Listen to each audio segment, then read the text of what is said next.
see outside, we are approaching the Ouachita Mountains. Slowly getting closer. The area is getting a bit more trees. So we are nearing our site. It is 8:51. So we've still got about 35-40 minutes before the water drop. But the drive is progressing. I'm ready to get out of the car already, but just have to wait a little bit longer. So we reached our water stop, but on the road there, you can see that we have quite a bit of water standing in our way. So we're going to attempt to take my car over there and see if we can get 2 miles down the road, drop off our water, and then we're going to continue down on the trail. Quite a nice day outside right now, about 59 degrees, so the weather is perfect. Just hoping we can get through there. We were hoping there'd be enough water, and well, I guess there is, so we'll take you along with the journey and see what lies at the end of the road. So we're getting a little closer to the water here. You can see it over there. Some of the trees are touching the car, and we're just going to grab my dad, and he's in the car behind us over there. So he'll come in, and we'll see if we can make it here. Worst case, we have his car to hopefully pull mine out if we get stuck. Seems like we got a couple 100 feet of water, and then we should be good to go. Well, we just crossed the water once, but of course my dad forgot to bring the water with us and the GPS. So now we're going to cross the water a second time, and hopefully this time we actually have the water. I see it being loaded in along with what looks like, and the GPS being loaded in with what looks like a burlap sack. So we're going to attempt to do this one last time. So we're now attempting to cross the water, time number 2. Oh. As we're bumping along. Our cameraman is a bit unsteady. It's a little hard to hold this steady in this. This is a fine Arkansas road. Yeah, the very best. Now we travel 2 miles down the trail to find our water. So the water cache has been dropped off way over there by a rocky outcropping. We've gone 2 miles in, and right over here you can see our trail.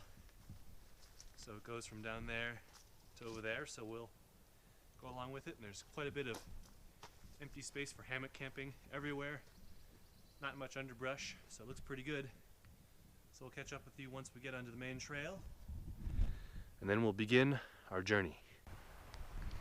So we've reached the Big Brushy recreation site. We're just getting ready to unload our backpacks from the cars. We've got about a, 1-minute walk down over there towards the trail. So the weather is quite nice. We still have a bit of cell phone signal here, so we checked in and everyone made sure that we're live. So here's our sign over here, Big Brushy Trail Complex, and this eventually goes into part of the Ouachita Trail. So we're gonna have some fun. So we're gonna get on our backpacks and start down the trail and have a good time. So my dad just took out some brownies for the road, some of those little cosmic brownies, so we're going to enjoy those shortly. So my dad has now got his hat on. It's a nice Bora sun hat of some sort. So we're just going to finalize all of our packing and then be able to head out on the trail.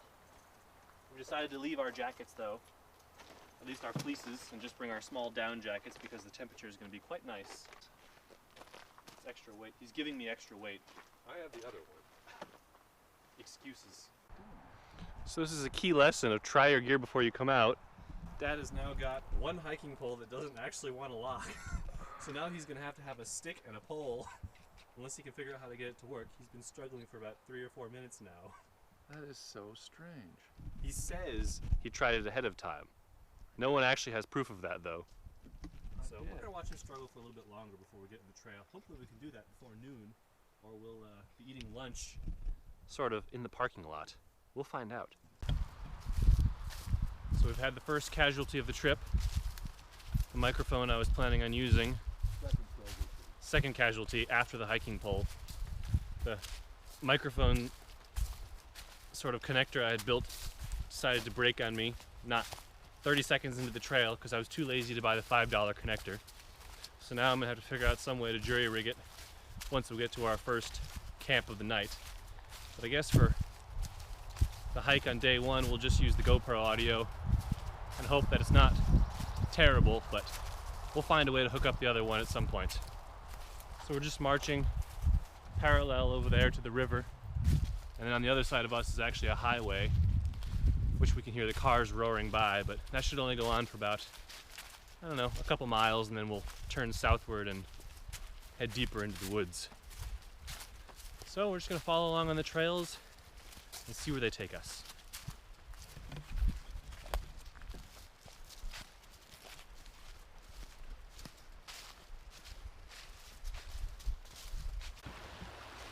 So we've come to the first river crossing of crossing Big Brushy Creek, and Dad is taking it quite slowly. He's planning his route carefully. At least he's got waterproof boots. I just have trail hiking shoes, so we're gonna see how this goes.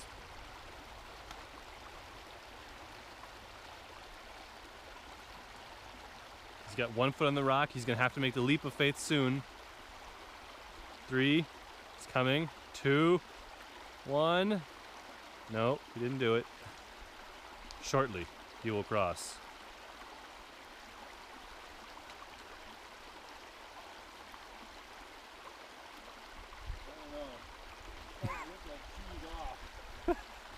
I guess we're gonna take our shoes off and try again.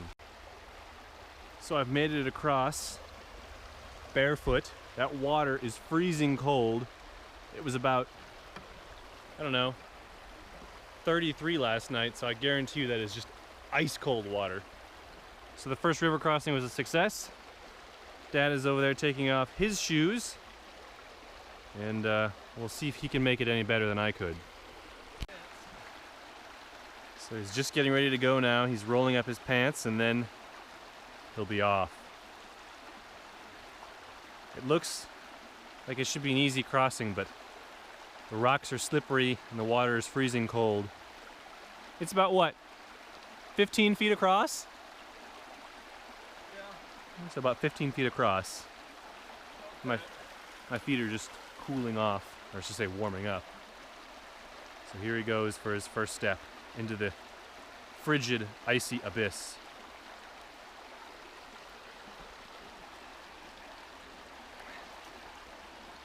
Slowly taking his first steps. His foot is about to go in the cold water. He doesn't want to slip. And his foot's in.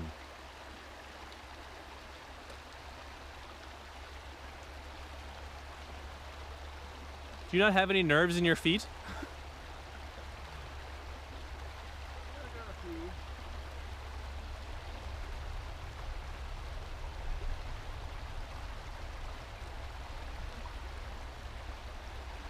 He's making it seem easy now, going across until he gets to the slippery rock right there with all the rapids going across it.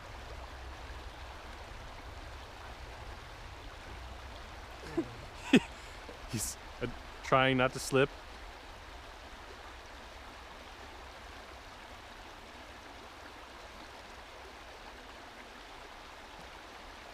He's only got about 4 more steps till he's home on the other side of the river, and then our quest continues.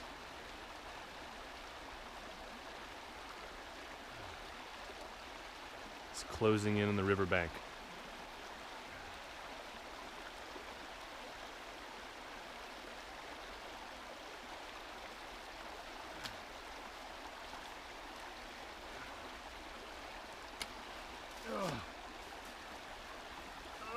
And now he made it across. Well, the great white hunter has survived the river crossing. He's now over here drying his feet. You can see down there where we came from, and the trail obviously is right here. There are the blazes going one way, and there they are going the other direction. So we'll dry off for a little while, and then we'll keep hiking. And I don't even know what time it is, but we'll get hungry shortly, within an hour or two, I'm guessing. 11:16. It's 11:16 apparently, so we'll be on the trail and then eating soon enough. So after crossing the river, we've now come to yet another river down there. We're quite hopeful that we don't actually have to cross it yet, because our feet have just dried off and we just got back into our shoes.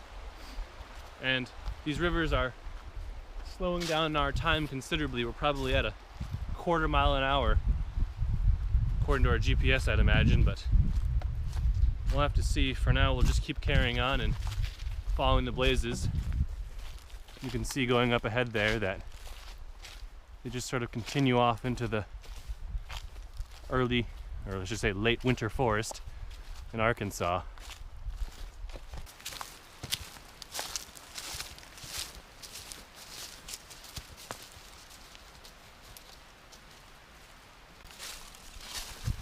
So there's a log over here that we're going to attempt to cross on to get across this section at least. It doesn't look terribly rotten, although it does look quite deep, so if it breaks, we're going to have the biggest guy go first. Just in case one of us falls in, at least, you know, I'll be dry. So, yeah, here we go.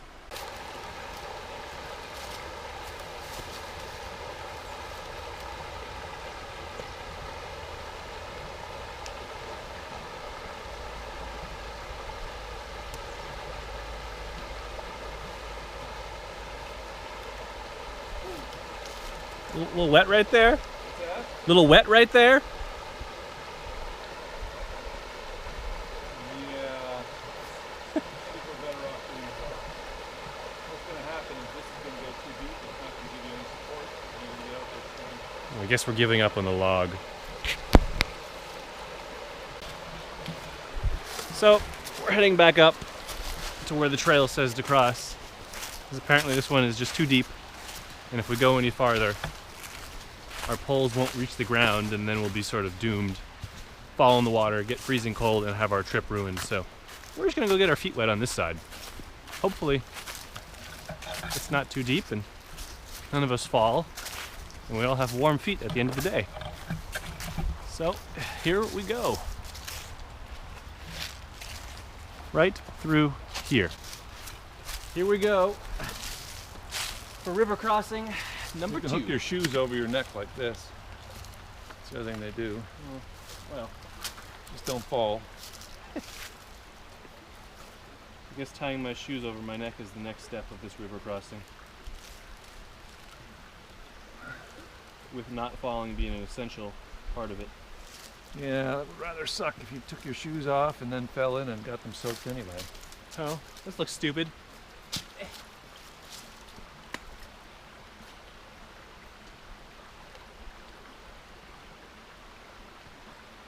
It's really cold. Don't fall. You should probably roll your pants up a little more. Well, they need to be taller than knee height. Getting real close. And this is the shallower part. Yes, so. Man, there's some current going on here.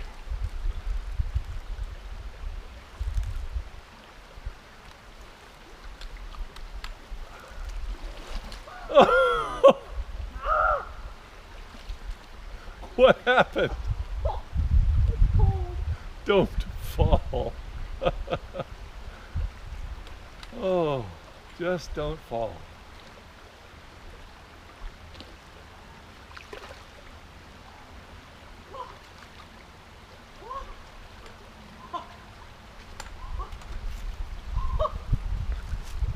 It's cold. So, Right.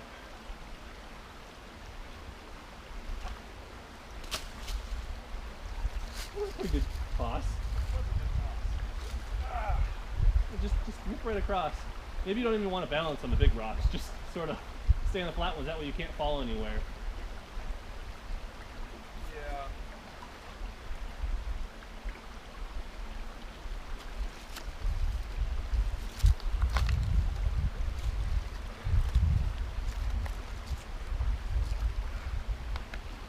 I believe I got my pants wet. What's that? I can't believe I got my pants wet. That's one side anyway. If the water were lower, this would go Even about 6 inches would be nice. 6 inches would be nice. In fact, how good your waterproof boots did you now? Yeah, well, last time we had a lot of low river crossings where you could sort of bounce your way across. This time, not so much.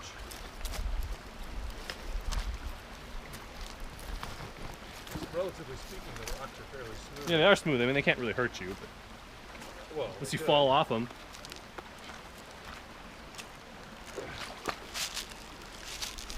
So we found a large creature in the pack. Not sure what it is. It's moving. I think it has a brood that's trying to nest in his backpack. And we'll let it be on its way. And now it's been disrupted. So we've rested up from our river excursion number 2. And that was near dangerous territory for me, but we all survived. So we're going to continue following the white blazes for a little bit and stop for lunch probably another half hour after we've gone probably about 100 steps. So let's carry on with our hike. So this is the first time we've hiked for a solid 10 minutes or so without encountering a river. We're hopeful that it'll stay this way for a little bit so we can actually make some progress since we've barely hiked at all. The trail here at Big Brushy Creek is quite well maintained. There aren't too many big sticks or trees there. It's just the, as you can see over there, multiple rivers that you have to cross. All of the reviews said that this place was supposed to be bone dry. But as far as we can tell, that's not the case. There's water everywhere. We're crossing little muddy pits and there's moss all over the ground. So the trail is definitely, at least in mid-February, not dry, and there's ample water for at least the first mile or two on the trail. We'll see as we get farther in whether or not that continues, as we had a water cache that we showed earlier, just in case we need some additional hydration. But we'll find out. For now, we'll just keep walking as we approach our lunch spot, and we'll unveil what we have to snack on. So we're now coming up to our first trail marker of some sort. We just checked the GPS and we've gone about 1.25 miles and it's right around noon, to give you an idea of how. And what time did we start at? Probably about 10:15. So we started about 10:15, so we're not making very good time with all the river crossings. So this says FSE 15. On the other side, Brushy Creek Trail, 1.3 miles. I'm guessing that's about how far we've been since we came. 1.25 miles just down the trail. So now we know, and there's some sort of a road over here. Which way on the map do we need to go on the road? Which I'm guessing we're following the road. I think we're going left I think so too. on the road. So we're going to check the map, and then we'll figure out where we're headed.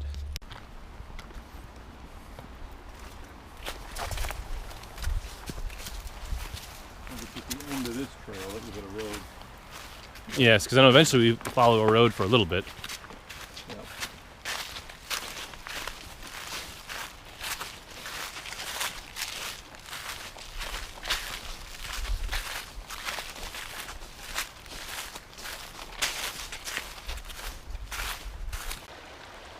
Well, I'm fairly certain this is a theme of the trip. As you can see behind us, there is now a third river crossing with possibly a fourth directly after it. So we're going to take our shoes off again and continue down the river, and then we're going to have lunch. So as you can see, this is a very dry trail. No water in sight. Make sure you bring gallons of the thing because, I mean, look, you die of dehydration right here. All right, we're going to cross again and then carry on our way. So as a post-river crossing snack, we're eating our brownies with nuts. One for each of us. There's a lot of river crossings. We're really hoping that that one over there we don't have to cross, since it's, I don't know, 20 feet wide, 25 feet wide. Very deep. And it looks very deep, so we're gonna sit here and enjoy our brownies for a while, and then wander a little bit down the trail and see what's over there. So here's the river I really don't want to have to cross. It's mighty big right around here. I'm guessing it's all due to the recent rains, but it's yeah, not something I'd rather avoid. But the trail actually continues up there, and we crossed over here. So we're just gonna sort of climb our way up and get through this little bit of brambles here and back on the trail. You can see the white blazes up there and all the logs, so we're on the right path. So we're just gonna keep going a little bit, and the brownie gave us a little bit of energy for now, but we'll have to eat some lunch here shortly.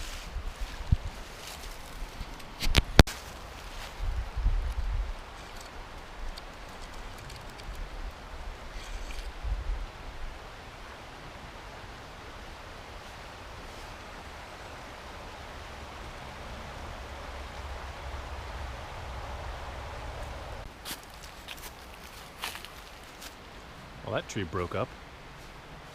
So it's rotten on the inside and it's just kind of leaning up there in one of those other pine trees. Here comes the great white hunter pulling up the rear.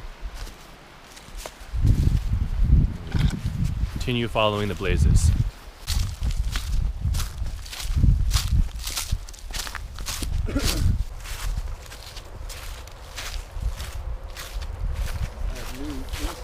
So carrying on with the tradition of this trip, we've now finished our 5th river crossing right here, and I'm hopeful this is the last one. Apparently Dad has been hiding a ShamWow to dry our feet the whole time, and I've been air drying them. So hopefully this is the last river crossing, because right behind me you can see it's pretty much straight uphill for a while. So we're gonna have lunch right here. We have a nice little spot to filter some water out and have a hot lunch, and then we'll begin our uphill climb for a bit and see how far we can get. The sun's still pretty high in the sky. It's not too late, so we've got a lot of hiking time left, and we'll see what kind of camping spot we can find up ahead. But for now, we're going to start preparing lunch and filter some water. So we're on our way to get water.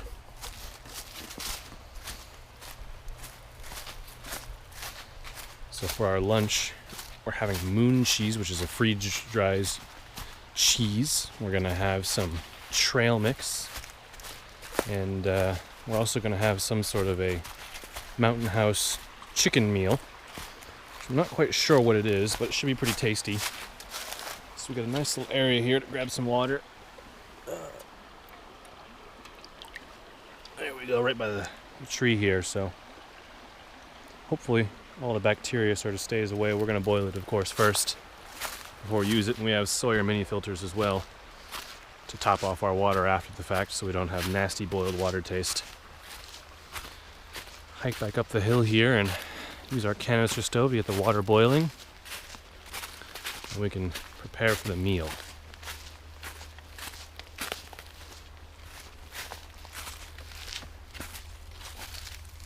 Okay, so we got to start this with a piezoelectric lighter, an Optimus.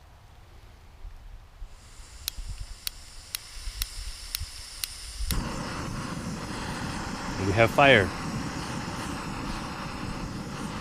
and we can boil our water happily.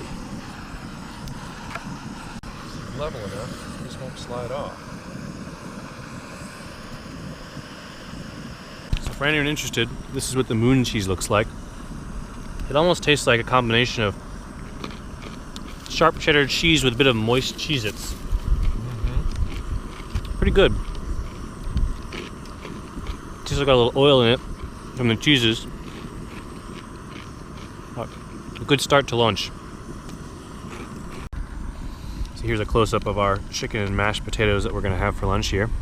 There's 2 grilled chicken breasts with rib meat and mashed potatoes. Inside you can see the big pieces of chicken in there and the little bits of mashed potatoes near the bottom. So our water is boiling, and we'll have it soon enough. 210 calories and 2 servings per container, so doesn't weigh very much. It should be pretty tasty. Here's our other lunch item, The survival trail mix with raisins, almonds, cranberries, apricots, pistachios, golden raisins, and cherry-flavored cranberries. Not sure why they just wouldn't put actual cherries in there. Southern Grove, so this should be pretty tasty as well. Kind of our lunch dessert, so to speak. And here's our empty moon cheese box, or bag. So if you look at the ingredients, it literally has one ingredient, cheddar cheese. It's the only thing in this, so it's just freeze-dried cheese. Quite tasty though, would recommend eating it. Pretty good snack on the trail. As Shug would say, we got a ball. We're just checking over the GPS to see exactly where we've come from. So I think the straight line is where we drove from where we dropped off the water, and then the wavering line is all the line we've hiked today with 5 river crossings. So in reality what it means is we haven't actually hiked very far. We took our boots off 5 times and now we're finally sitting down to lunch at near 1:30 in the afternoon. 2.25 miles. We've gone 2.25 miles, that's it. That's pretty bad. However, our pot is bubbling nicely, and soon we'll have delicious chicken and mashed potatoes in our bellies. Alright, so we need about 1.5 cups. And we've got about He's a master at measuring liquid. 2 quarts, or quart rather. And let's see here. That's getting pretty close, just a little bit more. I think that's going to do it right there. So I'm going to set this down. And now we wait. So of course now Dad cannot find the silverware, so I have my handy dandy spork from my GSI Kettlist that we're going to use to stir in the mashed potatoes. So little did I know there was actually a separate packet of mashed potatoes that go with our Mountain House meal that we can stir in. So now we can go figure out how to do that.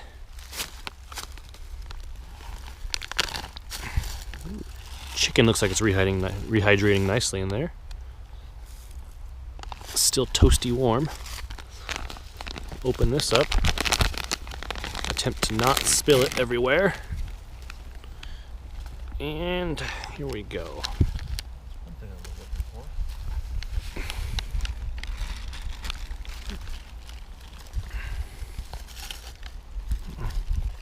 for. Not bad. Not bad at all. All the way in the bottom. Well, he found his silverware finally, after I had to break out my spork, my emergency spork. Of course, I had to do all the hard work. So let's get ready to eat this. So we're now enjoying our chicken and mashed potatoes. It is quite tasty. The chicken is moist, and the mashed potatoes are delicious, although my spork is apparently not snapping together fully, which causes troubles when trying to eat chicken.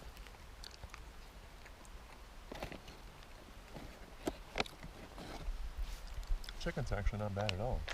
Super good. You can see the remnants of our lunch feast. We finished off chicken and mashed potatoes. They were delicious. They could have used a bit of pepper, but we're too lazy to get the pepper out of the sack. We've eaten our moon cheese, and now we're gonna have a bit of survival trail mix. And after that, we'll pack up and head back up the trail for another couple more hours till we find a suitable camping place. Probably gonna filter out some water here to refill our 1 water bottle that we have polished off so far, but we really haven't been drinking much. The temperature has just been pretty much perfect. A bit cloudy, not too sunny. And it's been an overall pretty good hike for the first half day or so.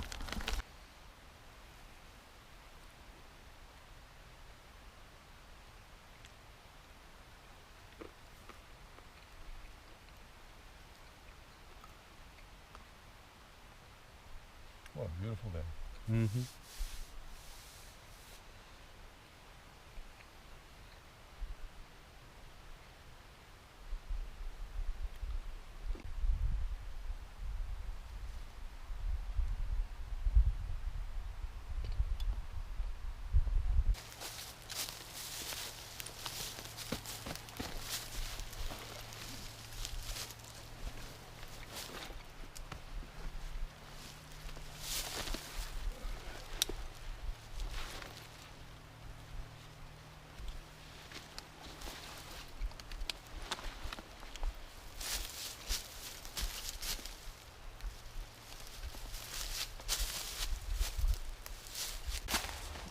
So we finished lunch and now we've begun the long hike uphill.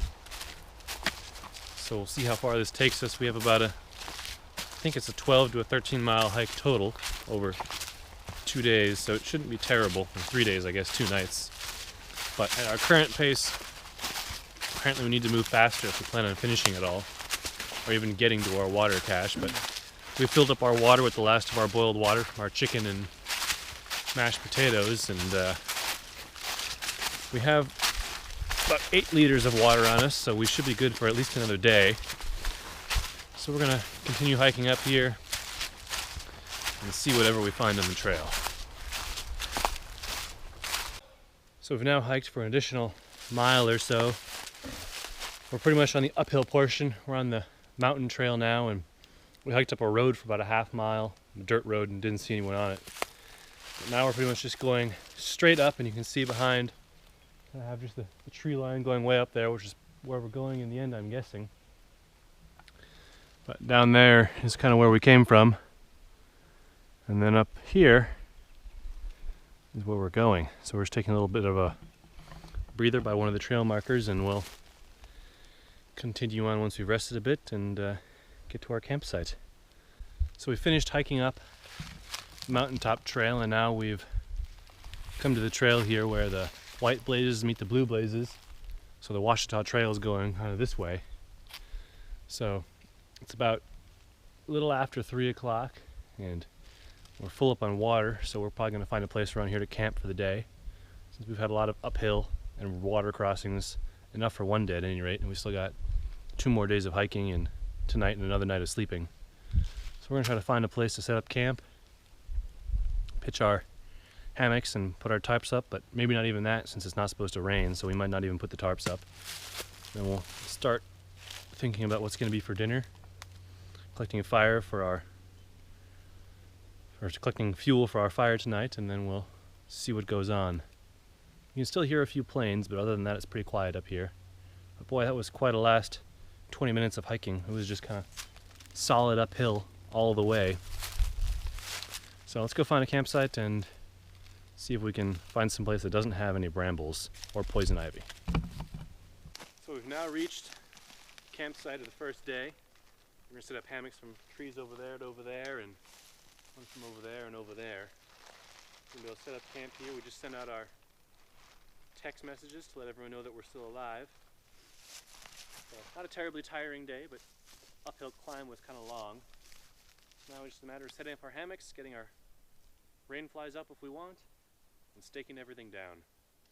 So we'll come back in a sec once we get all those set up, and then we can begin to hunt for wood and get our fire going. So we've now got the majority of our shelters prepared with the hammocks up and the rain flies up. We didn't think we'd need the rain flies, but apparently not. But a few minutes ago we figured out that there's going to be rain, so we put them up, and it started raining for about a couple minutes. We put them up, and then as soon as they're up, the rain stopped. But what can you do? I guess that's just the way it works sometimes. So we're going to settle in and unpack the rest of our things, and then we'll continue on with setting up camp. So we've now got our little shelters all set up, and got our camp chairs and piles of wood, and we're putting on the camp feet now. We're not sinking in the mud. We've done that enough times, so we don't want to do it anymore. So it rained on us for a minute, and well, we solved that problem with our rain tarps, and now we've all pretty much settled in. I had to get out my jacket a little bit because it was getting just a bit chilly. But we'll warm up shortly. We're going to get our titanium ember lid out and start a little fire here to warm up a bit. And we'll go from there. So it's just raining a little bit, and we were trying to start a fire, but now the ember lid's apparently disappearing somewhere as it's being taken in away from the rain, and our wood pile is getting rained on. So we'll see how long the rain continues. It seems to be going on and off, but for now we can just kind of relax and enjoy the sound of the pitter-patter on top of the tarps.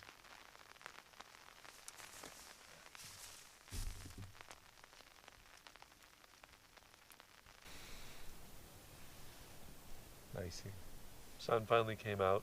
It was raining just as we were setting up camp. So now all the tarps are wet. The ground's a little wet, but still the sun came out, should be pleasant the rest of the evening. So, going to be a pretty nice day. Yep, we have a little fire here going, and we're going to make a hot drink at some point once the coals get going.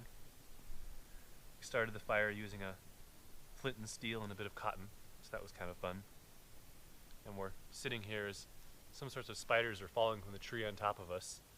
One has landed on each of us so far. Our fire is warm, so we're all happy. It's probably about 59 degrees out, which doesn't seem very cold, but kind of chilly with the damp air from the rain. So we'll just watch the sun go down and prepare for dinner here in another half hour, an hour or so. So we're getting ready to start dinner. So we've got soup, buckwheat spices. We've got some premium chicken breast chunks and water that we're going to add to it. We've got our little ember lit fire going over there. And we've boiled up some water, or it's getting close to boiling at any rate. We're just going to add these things in, let them soak for about 15 minutes or so, and then dine like kings. We'll have a little hot cider. Yes, we're also having some hot cider, although it's sort of on the ground over there. It's a bit too hot to drink yet, but for being 60 degrees, it certainly feels really cold up here. But who knows, maybe it's just maybe all of the electronics and thermometers lie. So our stuff is done. I'll take that bag of chicken, I'll lift this up, and you can pour the chicken in. Time to add the chicken.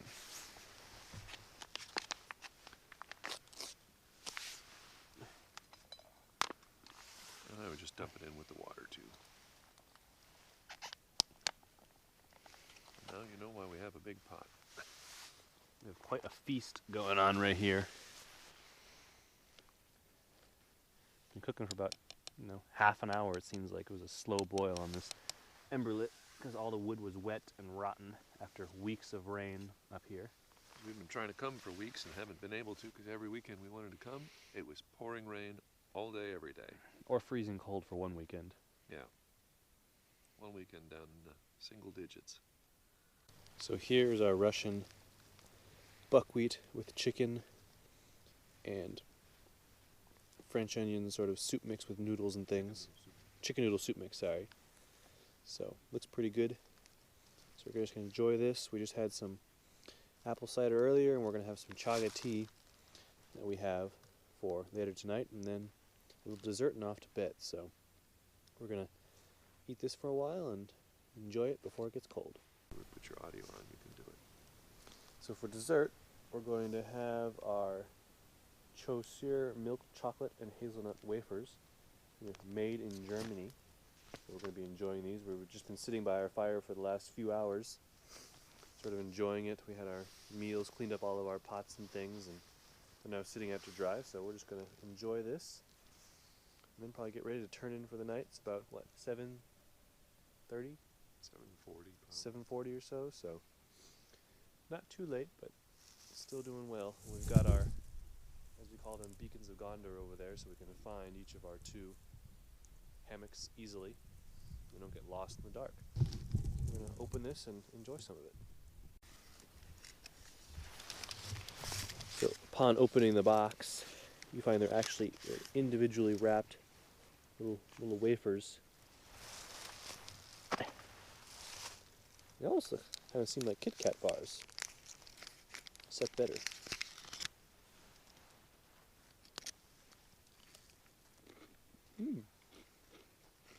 They taste good. Thicker chocolate than a Kit Kat. Definitely thicker chocolate. High quality Kit Kats, basically. They're good. So we're sitting here in the early hours of the morning. It's about 7 o'clock, and there was supposed to be a 0% chance of rain today, but it's been raining for about the last 2.5 hours pretty steadily. So we're just kind of laying here, a bit hungry. Don't really want to get out yet and do anything since it looks pretty pretty nasty outside.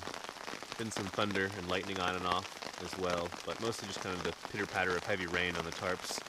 Everything seems pretty dry inside. I got all my clothes and stuff under my tarp, so I'm not too worried about it, but at some point I'll need to go get the bear bag, which is pretty far over there, and get some food. For now though, I'll just kind of rest, enjoy the rain.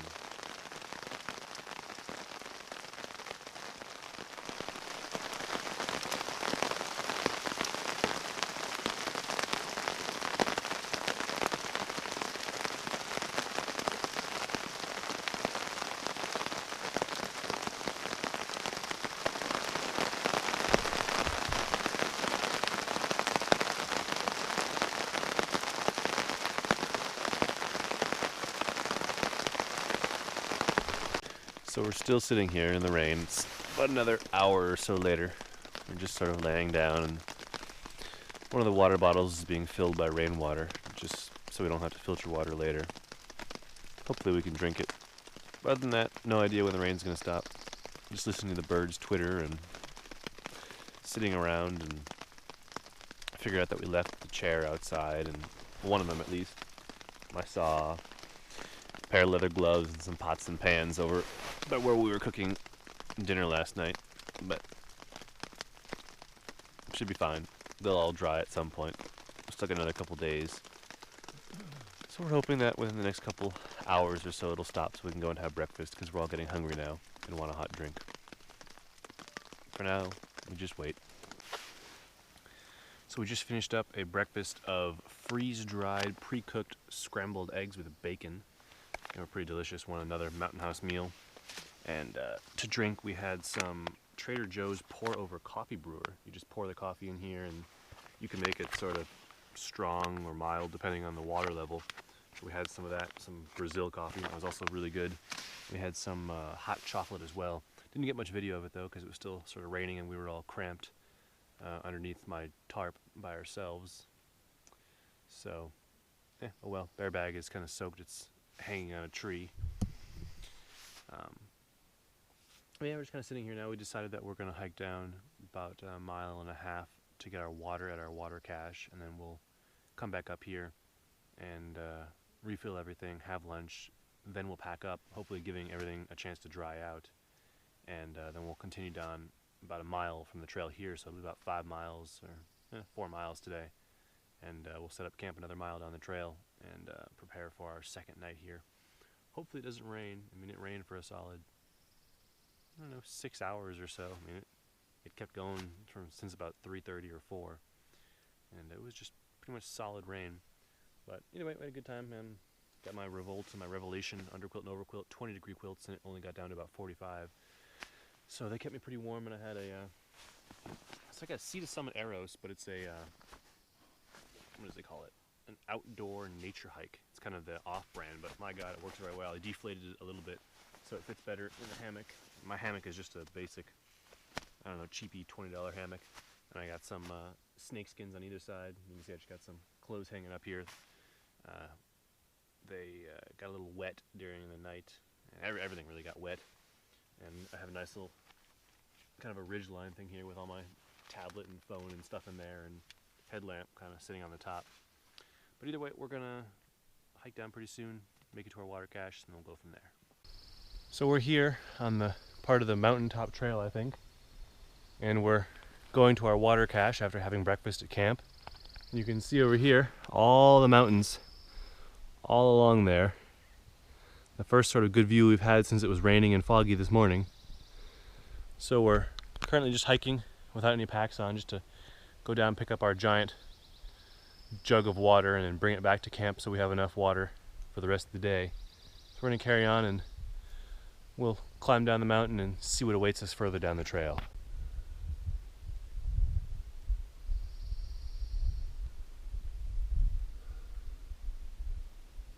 So we're about a third of the way to our water cache now. Still traveling in the mountains, you can see behind us. So we're just gonna keep walking on, and we'll slowly make more progress. The trail is pretty good. A few rocks on here, but nothing terrible so far. So pretty easy, well maintained. We found our first log on the trail a little bit back, but other than that, all the trails we've walked on have been perfectly clear for now. So I'm just gonna keep trundling along and eventually reach our water cache. We found this interesting mushroom growing in the tree. I'm not sure what it is, but it certainly is cool looking. It's almost like a two-part mushroom. Very cool. So we're still hiking down the trail. It's quite a bit of downhill, which means we're going to be carrying the water all the way back up this, which should be fairly difficult. Apparently he's taking off his jacket now, getting a bit hot on the downhill. You can kind of see it's just sort of straight up and goes down over there and just up again back there, and big fall off with the sort of mountains in the distance. In the background there, sort of shrouded in mist. So let's keep going. So we're now approaching our water cache. We stored it up near some rocks over here. Quite a hike in though. This was not an easy 1.2 miles, so they say. Took us quite a while. It's over here somewhere, under our burlap sack that we brought. And there's our water. As long as you don't die getting it.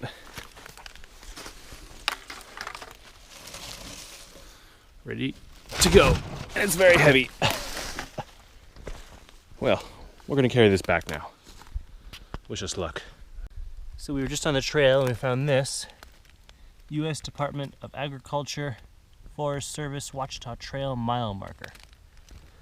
So we were just sort of hiking back with our water. My dad did 10 minutes, now I'm on mine. And we're now sort of on a slight downhill. But we do know that we're in fact on the Ouachita Trail, and it is the correct one. So we're gonna keep walking with our water and hope we make it back to camp alive, and that none of our stuff has been stolen. Let's get going. So as we're walking on the trail, we're crossing a whole bunch of different types of rocks. And they have all these different granite ones, or that look like granite at least, sitting on some of these rocks. This one, just some sort of a odd looking stone. Very interesting looking though. Kind of shiny. We'll put it back. And we're still carrying the water down. It's his turn now. So I'm resting and I'll have the final 5 minutes before we reach camp again, and then we'll break for lunch, having copious amounts of water, and see what else is entailed for the rest of the day. But hike's going well so far. None of us has stumbled or fallen off the mountain edge, so can't complain about that. Back to the trail. So camp is in sight. I've still got the water, but thankfully I only had to carry it for about a minute before we got to camp. So we're just kind of going off trail here a little bit and put the water down. We can relax for a little bit. So that was a pretty good day hike. We got rained out, didn't get to go do the full loop, but at least we got to see half of it and sort of what's down there with some of the good views and everything. And now set this down and call it a day. So we're now back on the trail.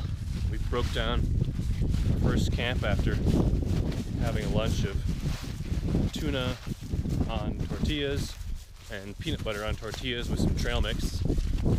So we're hiking a couple miles further down on the Ouachita Trail, and we're gonna go down there and see if we can find a decent campsite for the night. That way we only have a few miles to hike tomorrow, so we can get to the cars fairly quickly. So beautiful day outside to be hiking. Temperature is perfect, probably in the 60s, I guess. Perfect t-shirt weather. The trail though is extremely rocky at this point. We're just going downhill now from sort of the highest elevation point of this part of the trail, and we're just sort of trundling along. But take a look at the rocks all the way along the trail and beneath us. The dirt's almost been worn away, so you can see again mountain views sort of on all sides of us. A little difficult to see through the trees, but they're there. So we're just going to follow the blue blazes for a while and see if we can't find another campsite. So we were hiking along our way to our campsite number 2, and we found this interesting tree. Looks almost like it's rotting, but very odd. Sort of this bright yellow color all the way up to the top. Very odd. It's kind of spongy texture. Well, another interesting find on the Ouachita Trail. We'll see what else we come across later on today.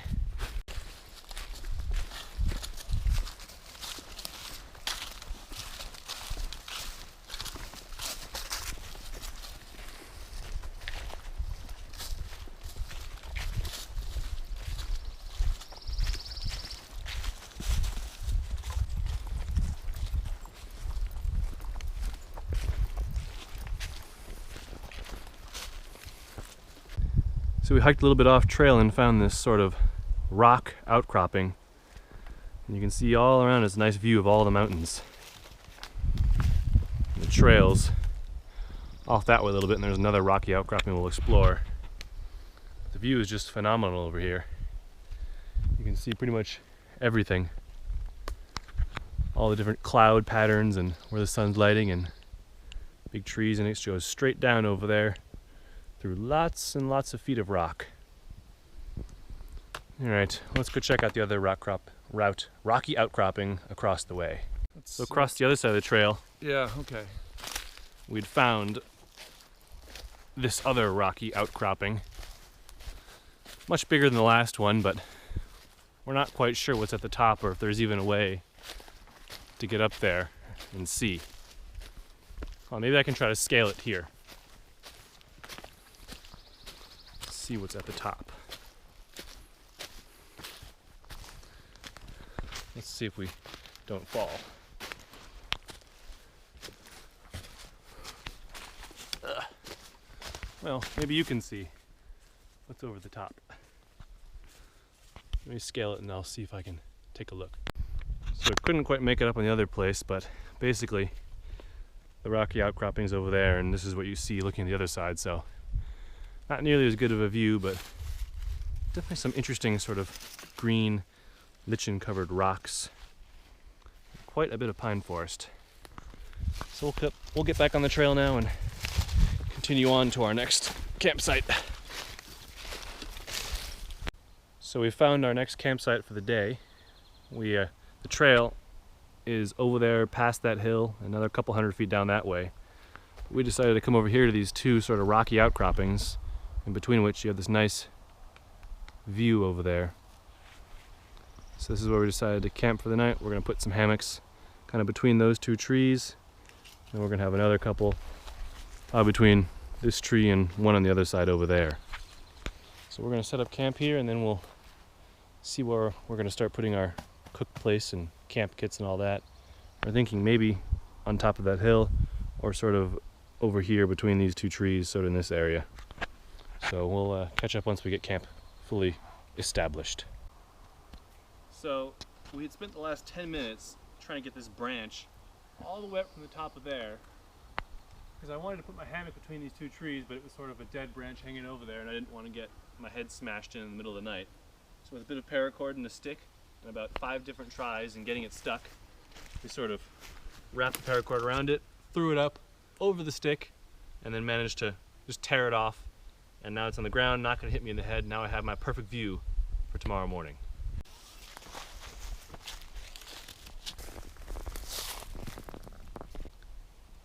So we've now set up our camp, or at least one side of us has. The other side over there is almost done. So you can see we got our quilt all set up.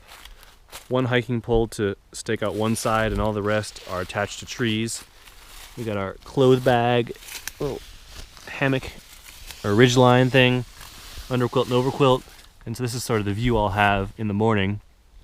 As you can see, all the mountains over there in the sunrise should come up right over there somewhere. So with luck, I'll be able to see it, and actually we'll hang down a little lower. So it should be a pretty good view. Backpack's down over there. So straight down there is a big just drop off. And then 2 sort of rocky mounds over there. And there's my dad on that side. And we're gonna set up our food area sort of right where the flat area is by those chairs. We're about to have some sausage and cheese shortly once he finishes setting up his hammock, and that'll be a pretty good snack to last us at least until dinner or so. But yep, the view's really good. We're pretty secluded from the rest of the trail, so we shouldn't meet any other people. We actually saw one person today as we were packing up camp, but that's pretty much been the only person we've seen since we started the trail. So all in all, a good trip so far. We're getting ready to have a snack, and we'll just relax for a little bit and enjoy the view.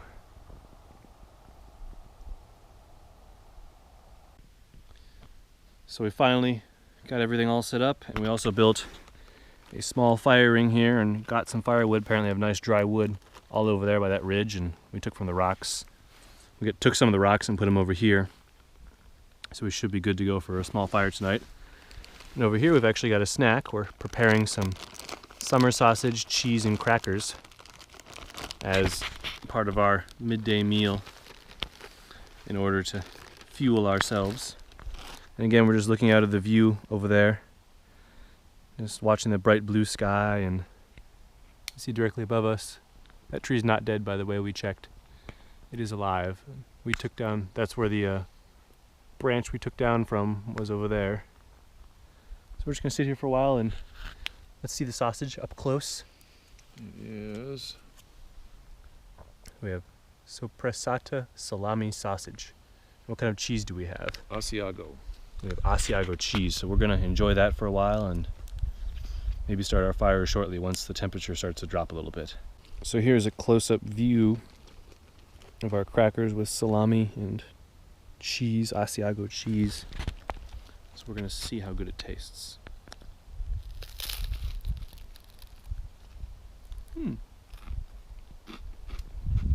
It's good. 100% thumbs up. Deliciousness. Nice cheese flavor. So we're just going to enjoy this for a while and sit back and watch the sun, or I should say the blue sky, and see what other food calls our names from the food bag. So we're finishing up the last of our sausage and cheese, and then we're going to get ready to brew up some chaga tea since the chill of the sort of late afternoon is starting to roll in. We're still just looking out over the absolutely spectacular view over there as we eat our delicious food. So we're gonna start heating up some water shortly, have some tea to warm us up, and then see what else the rest of the night brings. So here's a preview of our Siberian wild harvested chaga tea that we're going to be drinking here shortly. We're going to use the GSI big aluminum pot to make it in. Looks like it's got a little bit of sugar already sort of in the bottom, so we're gonna heat this up and see how it tastes. Alright. Time for some chaga tea. So what model burner is this that we have on top? This is a Covia Supralight, I think, or Ultra Supralight.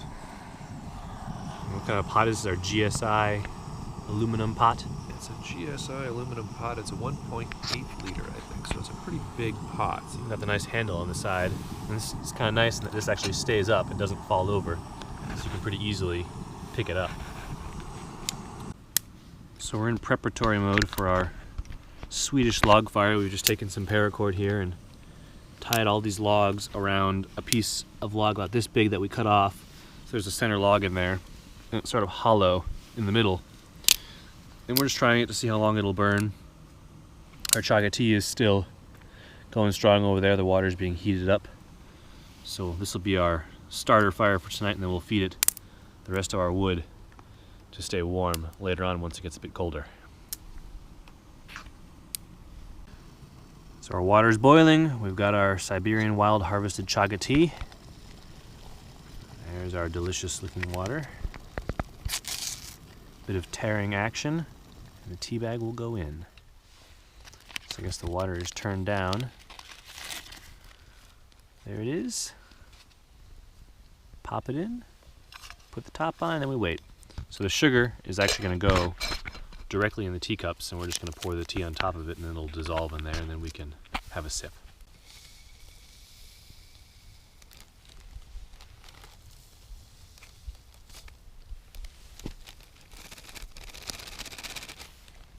Sugar is in. Now comes the tea, which almost had an accident by falling on the ground momentarily, or a few seconds ago. Try that one. Hold that. Actually, grab. Yeah, hold it. And there's our cup of chaga tea, which we will indulge upon shortly.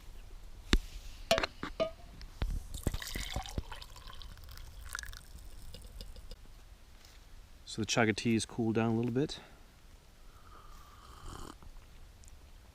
It's definitely unique flavored tea. I've never had anything like it. Dad described it sort of as clean tasting.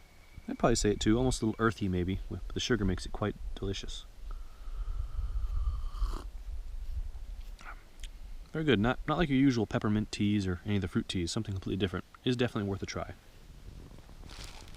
So soon we'll start our Swedish log fire and carry on to our next culinary adventure. So we're now getting ready to light our Swedish log fire. We've got an Esbit tablet because all the wood is sort of wet after our 6 hours of rain this morning. Got our little lighter over there, so we're just going to pretty much drop the Esbit tablet directly into the fire here and hope everything burns.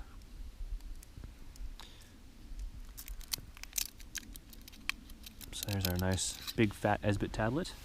It's going to go right down in the center there.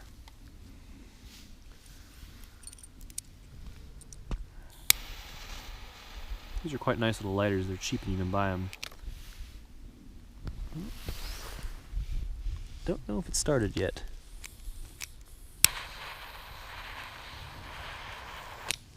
And we have flame. And now we wait.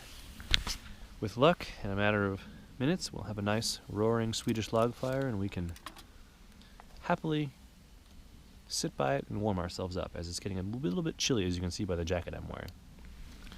So we'll be back. So here's our Swedish log fire in action. You see kind of burning almost like a torch all the way around there. Hopefully it doesn't melt the paracord too fast on the bottom. Probably should have used wire, but we didn't actually have any handy, so this is what we've got. You can start to feel the warmth coming out of it already, which is kind of nice. So we'll sit by it for a little bit and see how it progresses. Hopefully it doesn't fall apart and just hit everything we have. So now it's time to unveil our dessert and dinner options. So here's our ursack, and out of it we have a Mountain House home-style chicken noodle casserole, which should be quite delicious. Just add water. Should feed us both, I hope. What sort of things? 3 servings. 3 servings, so we should be quite full with that. And we're just sitting next to our log fire here. And what else do we have for desserts? A raspberry crumble, raspberry sauce topped with chocolate cookie crumbs. So that should be really delicious. And that serves 4. Now, is this a multi-part meal, or is that just a one thing, just to add water? I don't know. We're going to find out. Hopefully it's just add water. Some of those I know are multi-part.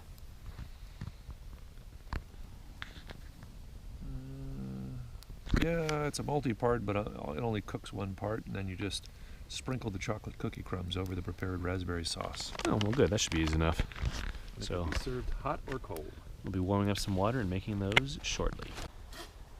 So here is our Swedish log fire in all its glory. We've stacked some other wood up there to dry it out since it took a while for it to get started, but man, let me tell you, without some heat we were just getting a bit more wood since we were going through our pile pretty quick. The sky over there is still quite nice. So we're just going to enjoy our fire for a little bit and then start adding water to our dinner.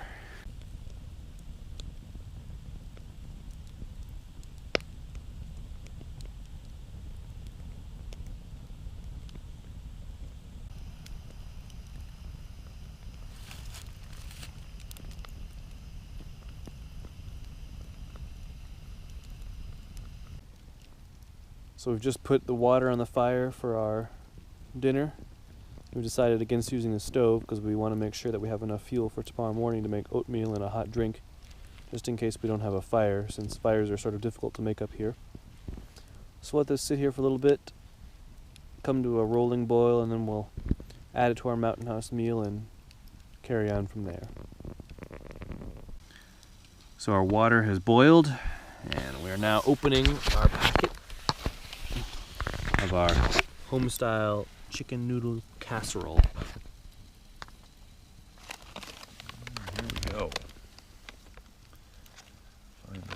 opening spot. Take out the desiccant packet. It doesn't taste very good. It doesn't. And we've been 100% success rate in remembering to do that this trip. There's our boiling water. And that is boiling. 2 cups for this dish.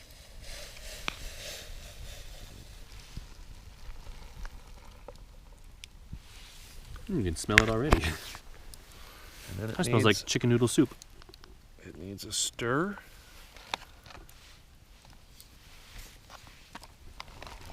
Get the pieces all properly hydrating.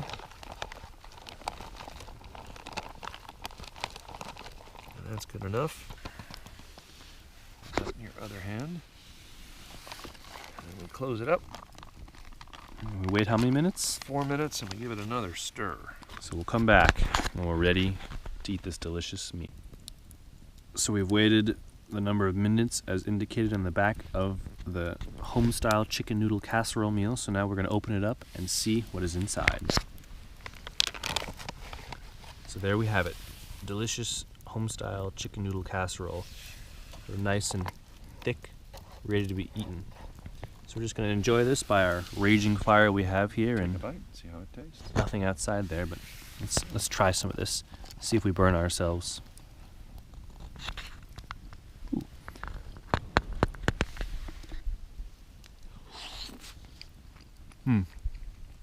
Very good. Taste the bits of chicken in the noodle, vegetables, just enough salt in there too. I would call this meal a success. So we're going to enjoy this, and then we'll come back and eat our dessert, which I'm looking forward to. So we'll see you in a bit. So our water for the dessert is getting ready to boil on the fire here. We've got our raspberry crumble, and inside looks like we have 2 different types of packets. Sort of got a, what is this, chocolate cookie crumbs packet right here, and we have another one in there which seems like the actual crisp itself. So this purple with chunks of The raspberry sauce. raspberry sauce. That looks really good. It's huge too. So you can actually hear the water getting ready to boil. So we'll soon be enjoying our crisp. Alright, so let's add the water here to our raspberry crumble. Looks pretty good. Do a bit of stirring action. This is to make the raspberry sauce. It looks pretty watery right now, but we'll see what happens once it rehydrates.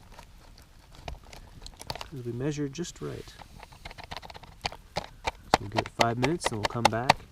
Until then, we'll just sort of enjoy our nice fire here. Now, you probably can't see it. There are some quite the bright stars up there. So we'll come back and enjoy our crumble here in a few minutes. So we've got our chocolate cookie crumbs here. We're going to add them in. They just go on top, I think. The fire is still burning nicely while we're enjoying ourselves.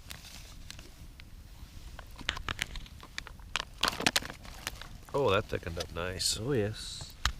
Delicious looking raspberry sauce. And instead of individual servings, we're just going to do it in the pot.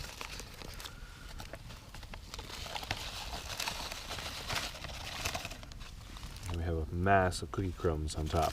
It's like Oreo cookie crumbs. And there goes our trash into the fire. Time to eat. Time Taste. to eat. As my spoon has fallen in the dirt. Bits of mud. Camping. Camping. Guess we mix it? No, get sauce and stuff. Keep them separate, but together. Well, here's what we have. A mound of cookies with some sauce.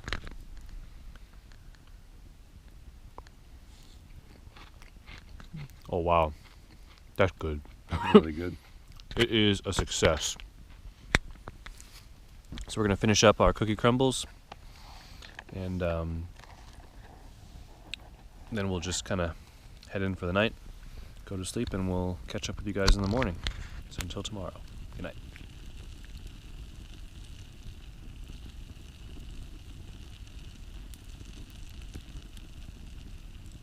So, it's morning again. Unfortunately, our view has been spoiled by all the fog all around, so we didn't get to see much of a sunrise. But oh well, we're just getting ready to have our oatmeal and hot apple cider. But also, unfortunately, our gas canister has decided this is the time it's going to run out of fuel. So we're just going to have sort of tepid oatmeal, which you can see in our cider. So our oatmeal's got all sorts of interested fruits and grains and nuts and stuff, sugar, so we'll soak that in the water for a while, then we'll get back on the trail. But other than that, we're just gonna eat our oatmeal, pack up. It's about a 2.5 mile hike, sort of back out to the car, and that'll pretty much wrap up the trip. Just gotta break down camp, pack everything up, dry the tarps off, and then we'll go back to the car. So we finished with our breakfast of cold oatmeal and cold apple cider, and we packed up the entire camp. So my hammock was hanging between that tree and that tree, and we had our fire sort of in there, and he's doing the last of his rain fly. So leave no trace. We've accomplished it. The view is still quite foggy, but anyway, thanks for coming along with us on this trip. Hope you guys enjoyed it. We're just gonna hike the couple miles back to the car, and then, smelling like smoke, I'll drive about 8 hours back to Houston, where I'll go take a nice long shower and get a change of clothes. So if you guys like the video, please subscribe, and I'll be posting another one hopefully in April if I get a chance. So until then, thank you guys for camping. I'll see you next time.